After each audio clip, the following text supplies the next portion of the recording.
Bueno, buenas tardes. Yo vengo aquí en nombre de la Sociedad Cultural Gijonesa y en esta cita pues no podríamos faltar. Hoy venimos a presentar aquí un estudio, un trabajo de Pelayo Venta y Baseta, aquí lo tenéis, de insultantemente joven, como presta muchísimo esto, la dignificación de las fosas comunes durante el franquismo. Bueno, pues ya que hablasteis tantísimo de historia y de lengua y literatura, vais a permitirme que yo hable también de filosofía, que creo que es una de las grandes implicadas en esta problemática, ¿vale? Entonces, las fosas comunes, el estudio de estas fosas comunes, es un encaje entre tres disciplinas muy interesantes, que es la arqueología forense y también la historia. Friedrich Nietzsche tenía en la segunda intempestiva una distinción que yo creo que viene muy al hilo, ¿no? Que es la distinción entre la historia como anticuario, la historia como monumental y la historia crítica. La historia como anticuario es una historia que establece una especie de colección de anécdotas, también de historias, que no parecen conexas y no ofrecen un relato fidedigno de lo que hay, ¿no? También estaría la historia monumental, que es una justificación de la realidad actual justificada con hechos gloriosos anteriores, ¿de acuerdo? Aquí en Asturias lo conocemos muy bien por el covadonguismo y cosas similares, ¿de acuerdo? Y la que deberemos reclamar, o que considero yo que deberíamos reclamar desde aquí, sería la historia crítica. El autor Walter Benjamin, en su obra La tesis sobre el concepto de historia, una obra importantísima, digamos que desarrolla esa teoría que esbozó Nietzsche en aquella obra y que le da un desarrollo más importante. Es importante también que hablemos de Walter Benjamin, porque Walter Benjamin es un represaliado. Terminó sus días suicidándose a sí mismo en la pequeña villa de Portbou, con una obra en su maletín, el famoso maletín de Walter Benjamin, donde está su libro de los pasajes, ¿no? Y Walter Benjamin, apoyándose en la obra de Paul Klee, El ángel de la historia, hablaba que la historia era una especie de juego de espejos, es decir, un espejo frente al otro, donde el individuo, cuando quería reflejarse y ver lo que él mismo era, tenía que lanzar la vista hacia adelante, y en el juego de espejos lo que le aparecía, curiosamente, era su pasado. Entonces, la manera de entender el presente y del futuro, de trazar una posible praxis, era entender el pasado. Con la memoria democrática debemos de entender que es una reflexión sobre las instituciones democráticas republicanas. Esto es, actualmente, que es lo que queremos entender el presente, de cierto modo, vemos que las instituciones democráticas tales como el Congreso, el sistema sanitario, la educación, está seriamente dañado. Cuando vemos lo que vemos estos días es porque los vencedores quieren continuar venciendo y los perdedores quieren que sigan perdiendo. Por lo tanto, la memoria democrática, la memoria crítica, debe desarrollarse bajo la perspectiva de la vivencia comprendida. Otro autor, como Wilhelm Deltay, decía que debemos de comprender el pasado, pero debemos de comprender el pasado para cerrar heridas, no cerrar heridas, como decía Eduardo Galeano, desde el olvido, desde la amnesia obligatoria, sino a partir de la comprensión, a partir de la vivencia comprendida, de la arachnis. Pero esta vivencia comprendida tampoco es una melancolía de izquierdas, como dice Enzo Traverso, sino que esa crítica, esa historia crítica, debe ser una fuente de inspiración. Por lo tanto, creemos, o creo yo, que los trabajos como los de Pelayo son trabajos sumamente valiosos como fuente de inspiración crítica. Y sin más, le doy la palabra a Pelayo, que vale. Seguro que nos dice algo. Bueno, lo primero de todo, muchas gracias por la presentación. Muchas gracias a todos los aquí presentes, que veo muchas caras conocidas y eso a mí me halaga mucho. Bien, yo voy a intentar ser poco metodológico, porque yo soy un férreo defensor de la metodología en las ciencias sociales y, bueno, yo entiendo que aquí tampoco tengo que venir aquí a hablar desde el 5º grado de abstracción, ni mucho menos, ¿no? Pero sí que quiero hacer algunas precisiones. En primer lugar, con respecto al título, que yo no lo puse, yo no sé quién lo puso, que está muy bien, está muy bien, pero a ver, aquí hay un... sí que es verdad, porque yo no voy a hablar ni de todas las fosas comunes, ni voy a abarcar todo el territorio español, porque eso, vamos a ver, desbordaría por completo todas las pesquisas. Yo, entonces, quiero encuadrarlo o concretarlo espacial y temporalmente, ¿no? Yo me centro en Asturias y en la década fundamental, en las décadas de los 50 y de los 60. Pero es que ni siquiera abarco todas las fosas de Asturias. O sea, yo me centro en dos fosas, sería la de la fosa del Sucu, aquí en Ceares, en Gijón, y la fosa del cementerio del Salvador, en Oviedo. Me centro en estas dos fosas porque, ignorando que hay muchas más, y lo sé, lo hago adrede, por ejemplo, la fosa de Tiraña tiene una historia fascinante, de lucha desde el principio y importantísima. Pero me centro en estas dos, bueno, principalmente porque son las ciudades de Asturias por antonomasia. Estamos hablando de Oviedo. Oviedo es la capital política y administrativa de la provincia. Y bueno, y Gijón, más allá de localismos de los que no soy nada amigo, pero Gijón, bueno, es la ciudad de Asturias. Es decir, es un enclave industrial, tiene una tradición cultural, sindical importantísima desde finales del 19 y, bueno, es clave, ¿no? Y además en estas fosas, los ejecutados, los depositados en estas fosas, los combatientes ejecutados, combatientes, no víctimas, esto me gusta precisarlo, fueron ejecutados no a partir de la represión irregular, o sea, de aquella que conocemos todos a partir de paseos llevados a cabo fundamentalmente por grupos falangistas, sino esta represión formaba parte de lo que llamamos la represión regular, o sea, era esa represión legal, que esto aquí recuerdo porque muchas veces se confunde la ley con la justicia y, como vemos, siempre suelen tomar caminos muy divergentes, ¿no? Porque no es lo mismo, ¿eh? Esto a muchos juristas aún les cuesta aprenderlo. Y en este sentido, las ejecuciones se llevan a cabo después de haber llevado un juicio, un consejo de guerra sumarísimo, y están documentadas, esto lo estudia Carmen García en la Universidad de Oviedo. Bien, vale. Entonces, la pregunta de investigación, digamos, que yo me planteé fue ¿cómo? Y ahora voy a ser más metodológico, no voy a desgranar todos los conceptos, pero insisto, es que lo veo clave porque es el basamento de cualquier investigación. ¿Cómo una serie de individuos socializados por agentes de la memoria, en este caso comunidades de la memoria, llevaron a cabo un proceso que lo llamo marca, siguiendo a Elizabeth Yelling, que es una de las mayores investigadoras de historia, de memoria colectiva y estas cuestiones, y un proceso marca de lucha por la construcción de un lugar de memoria definido ya por Pierre Nora hace ya muchos años. Y si en ese proceso de lucha, a su vez, construyeron o no una contramemoración o una conmemoración alternativa. Bien, me voy a parar en lo que, ahora, un poco en lo que es el concepto de marca. El concepto de marca remite a la semantización de un espacio. Es decir, en este caso, una comunidad de memoria le otorga una serie de significados a un espacio. Y en ese proceso de marca, ese espacio pasa a ser un lugar de memoria. Vale. Un lugar de memoria que, recordemos, puede ser un lugar intangible, por ejemplo, una fecha para los republicanos, el 14 de abril, es un lugar de memoria.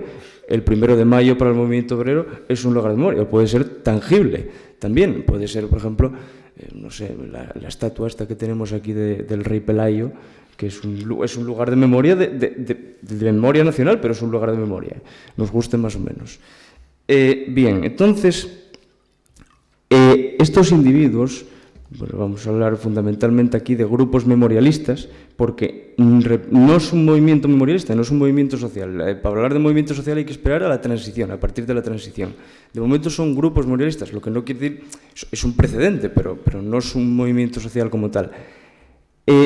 Los lideran, fundamentalmente, yo me voy a centrar en los líderes. En Gijón, aquí, como no, doña Rafaela Lozana, que a muchos les sonará, y en Oviedo, José Peláez Prado. Bien, entonces, ahora ya me voy a meter en terreno más concreto, voy a analizar un poco las acciones y los discursos de los que partían en un grupo y otro para ver pues, diferencias o semejanzas. Bien, voy a empezar por Rafaela. Rafaela Lozana es un perfil, pero fascinante. O sea, Rafaela Lozana, estamos hablando de una mujer, advierto, católica hasta la médula, pero hasta la médula, bueno, a la cual le fusilan al hijo, que creo que militaba en el Partido Socialista, creo que militaba en el Partido Socialista, bueno, no sé. En cualquier caso, le fusilan al hijo y ella muere en 1974 con la friolera de 102 años. O sea, estamos hablando que la lucha, la reivindicación por la fosa del Sucu la lleva a cabo cuando tenía entre 80 y 90 años, ¿no? Esto yo lo dejo ahí, es bastante sorprendente, ¿no? Bien, ella desde el primer momento se dedica a enviar cartas tanto a las autoridades civiles como al alcalde, al gobernador civil, como autoridades eclesiásticas. Llega a mandar cartas al cardenal arzobispo de Palermo con motivo de su visita a España y al Papa. O sea, y además visita sistemáticamente al alcalde, le pide audiencia para hablar con él, para decir, oye, no, es que hay que proteger la fosa, hay que proteger la fosa. Bien, pero además lleva a cabo un cuidado sistemático, cotidiano de la fosa, porque ahí tiene a su hijo y ella la cuida sistemáticamente. Estamos hablando de una persona de 80, 90 años, ¿eh? O sea, y hay dos momentos clave, fundamentalmente con Rafaela. En 1952, un concejal del Ayuntamiento de Gijón ordena que hay que exhumar los restos de la fosa y destruirlos, borrarlos. O sea, es terrible, ¿eh? En fin, lo exhuman, pero Rafaela impide que los destruyan. Pero no contentos con haberlos exhumado, luego cogen los franquistas y los desperdigan por la fosa. O sea, los restos que estaban en una fosa ahora estaban en 4 fosas distintas.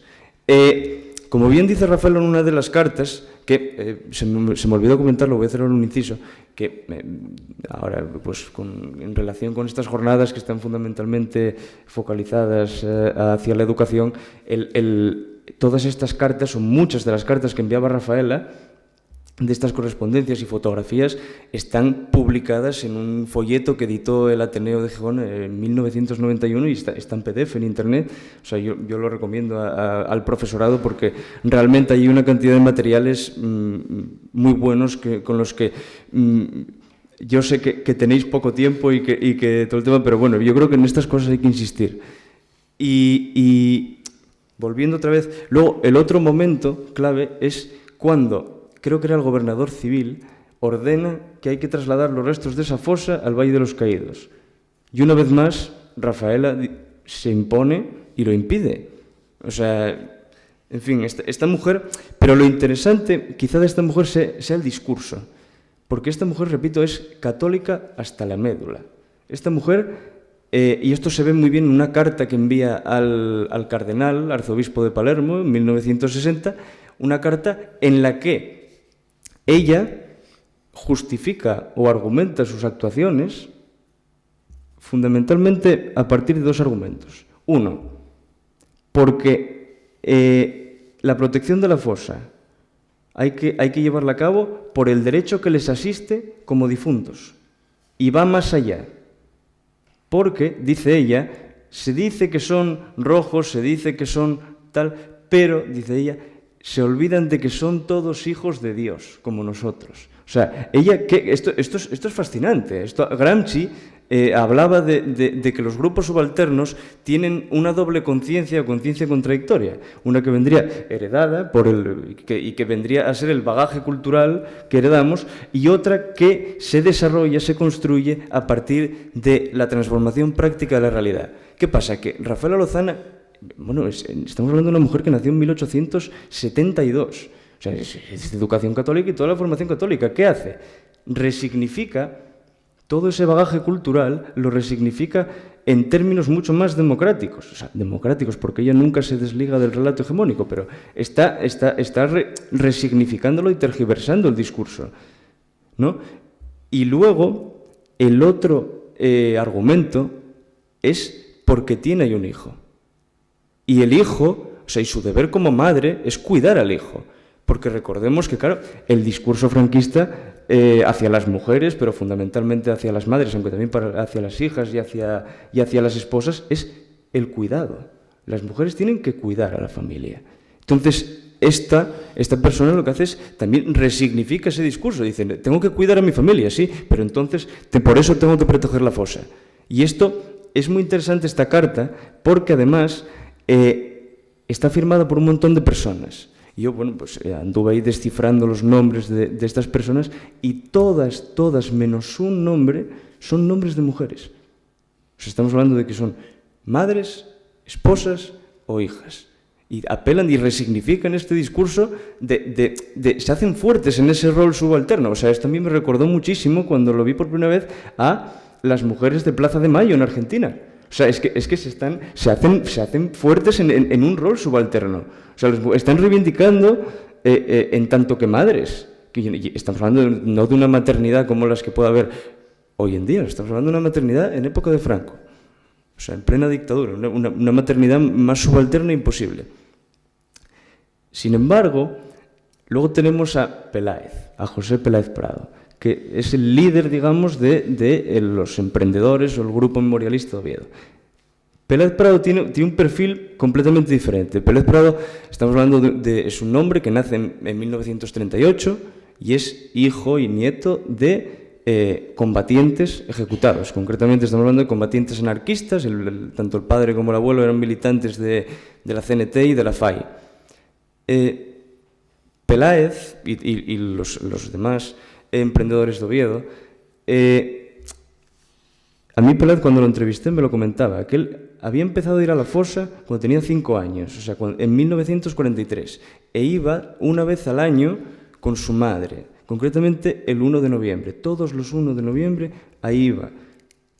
Y esto es clave, porque esto también lo cuenta Víctor Manuel, porque Víctor Manuel tiene ahí enterrado también a su abuelo. Ese día, ahí se llevaba a cabo un ritual que es súper bonito. O sea, es sobrecogedor, pero es muy bonito.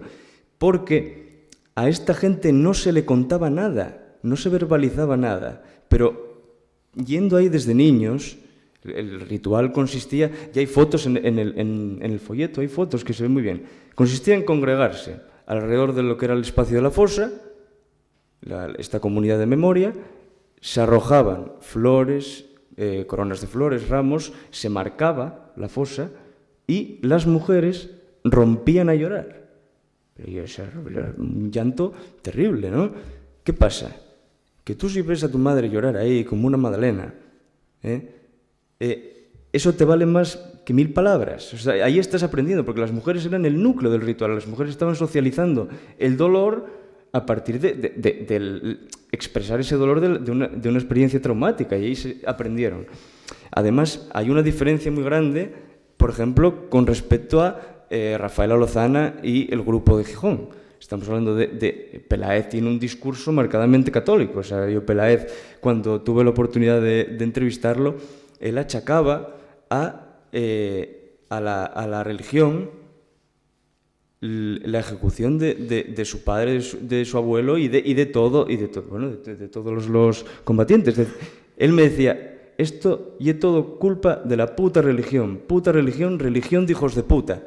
A ver, el tío no estaba hablando en el 5º grado de abstracción, no estamos hablando de un discurso sofisticado, súper elaborado, pero bueno, más claro el agua, ¿no? O sea, es un discurso marcadamente laico y completamente diferente al de Rafaela Lozana. ¿Esto qué les lleva? Este grupo les lleva a llevar a cabo otra serie de actuaciones. Por ejemplo, estos también van a ver al alcalde de Oviedo, envían cartas, pero como no les hace caso, ellos, así hablando en plata, tiran por la calle del medio, y en 1966-67 publican un anuncio en la prensa regional. Un anuncio que venía a decir esto, que se había abierto una suscripción en una caja de ahorros para recaudar fondos para sufragar la construcción de un cercado de piedra para proteger la fosa. Bueno, esto puede parecer algo banal, ¿no? Un anuncio, bueno, en absoluto. O sea, estamos hablando de 1966-67. Estamos hablando además de qué significa poner este anuncio. Este anuncio significa romper el silencio, pero encima romper el silencio de una manera radical, porque lo están poniendo en la prensa. La prensa, a lo largo de todo el siglo XX, es el medio de comunicación masivo por excelencia.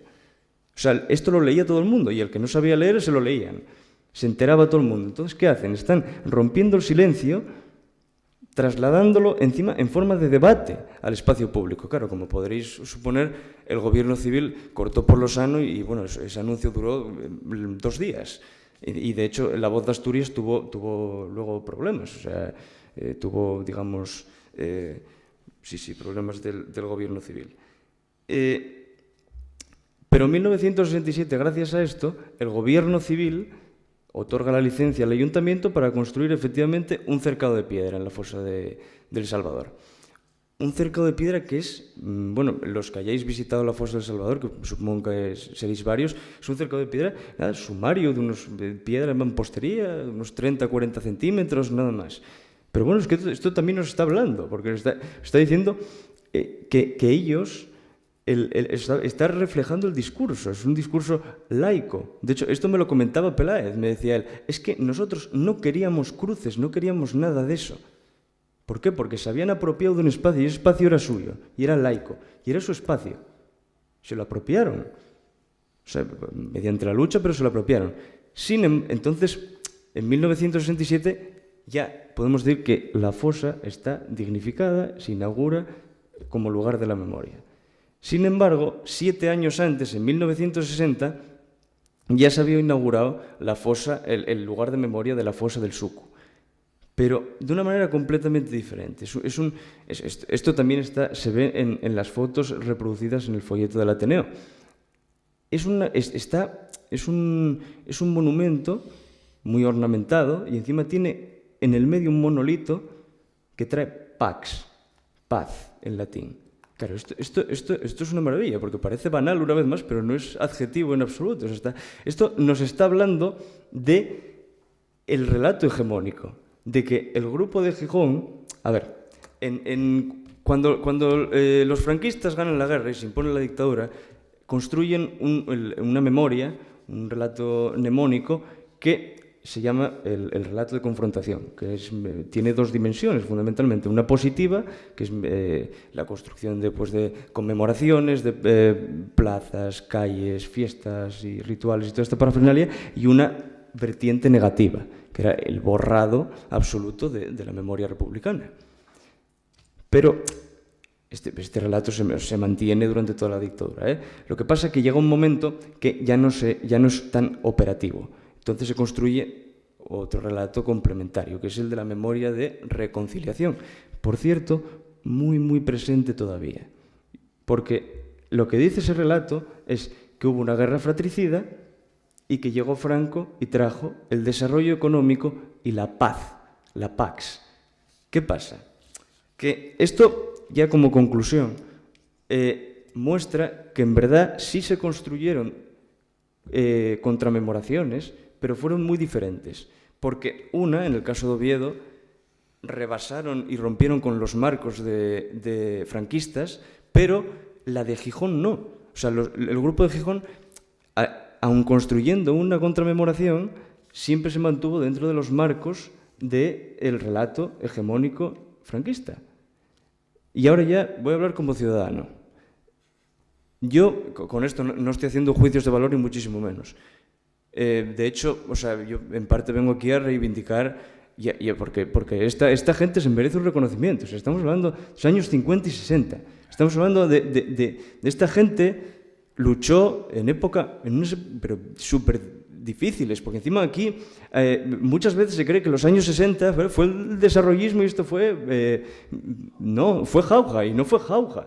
O sea, el franquismo empezó matando y acabó matando en los 70 todavía. Asesinaron a Salvador Puig-Antich, a Garrote-Vil. Estamos hablando de los 70, o sea que el franquismo fue dictadura, cambió, claro, pues todo cambia, esto es la historia y el cambio constante, pero nunca dejó de ser dictadura. Entonces esta gente, como mínimo, se merece pues una reivindicación y un reconocimiento. Así que nada, hasta aquí, muchas gracias.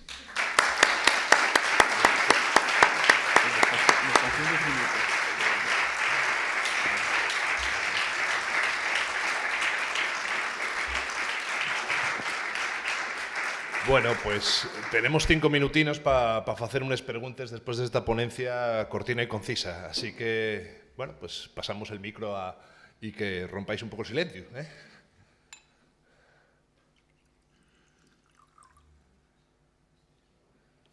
Dejaste los acojonados, compañero. Ya, tío.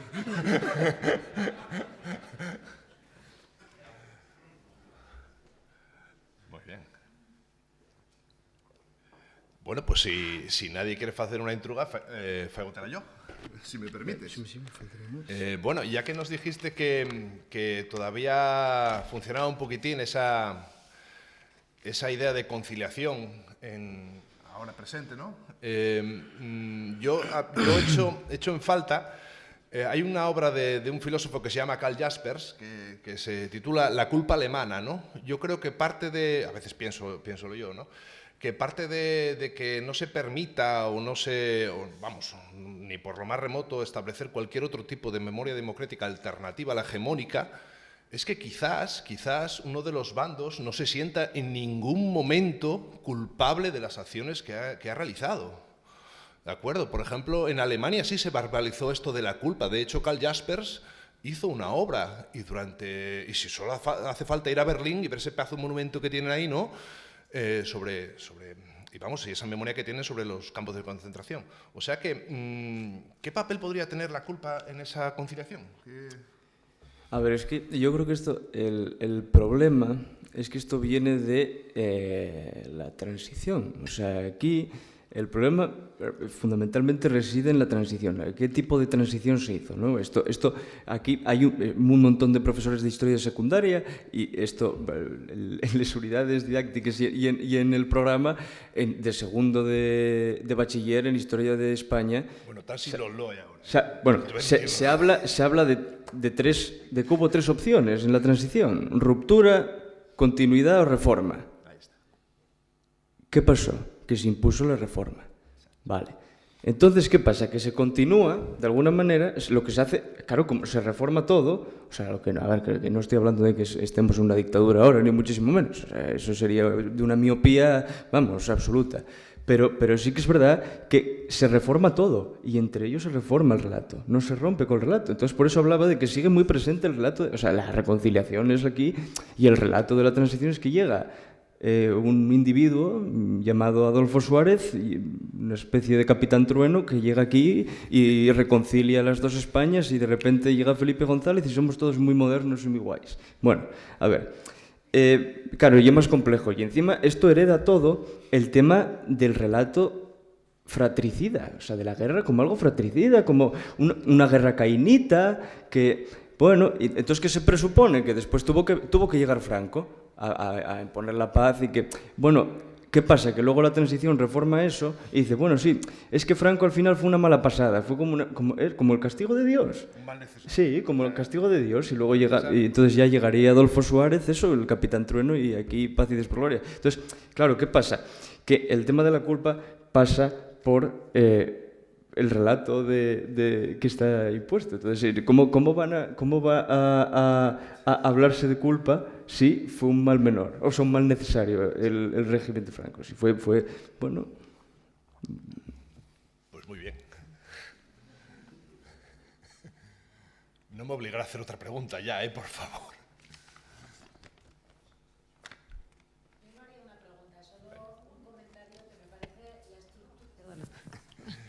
Hola.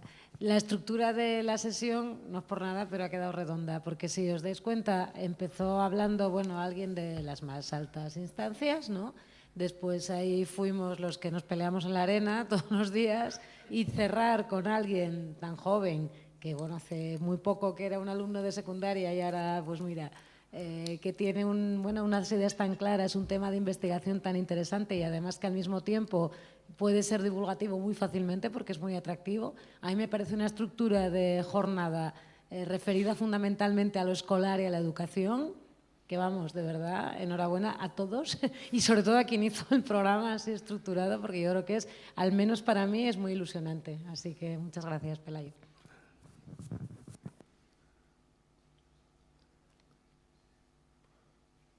Bueno, pues sin más, despedimos y muchas gracias por asistir y